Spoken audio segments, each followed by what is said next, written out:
ఐకమత్యం అంటే మనం తుమ్మెద మీద రాయి విసిరితే తుమ్మెద పారిపోతుంది. అదే తేనె తుట్టె మీద విసిరితే మనమే పారిపోవాలి. ఇద్దరూ కొట్టుకుంటే ఒక్కరే గెలుస్తారు. రాజీ పడితే ఇద్దరూ గెలుస్తారు.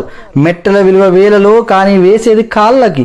కుంకుమ విలువ రూపాయలలో కానీ పెట్టుకునేది నుదుటిపైన. విలువ ముఖ్యము కాదు, ఎక్కడ పెట్టుకుంటామనేది ముఖ్యము. ఉప్పులాగా కటువుగా మాట్లాడేవాడు నిజమైన మిత్రుడు. చక్కెరలాగా మాట్లాడి మోసగించేవాడు నీచుడు. ఉప్పులో ఎప్పుడూ పురుగులు పడ్డ దాఖలాలు లేవు. తీపిలో పురుగులు పడని రోజూ లేదు.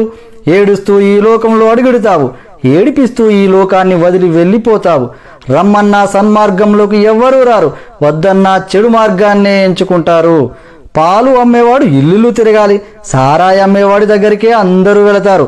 పాలల్లో నీళ్లు కలిపినావా అని అడుగుతారు, ఖరీదైన సారాయిలో నీళ్లు కలిపి తాగుతారు. పెళ్లి ఊరేగింపులో బంధుమిత్రులు ముందు, వరుడు వెనకాల. శవయాత్రలో శవము ముందు, బంధుమిత్రులు వెనకాల. శవాన్ని ముట్టినందుకు స్నానం చేస్తారు. మూగజీవులను చంపి భుజిస్తారు.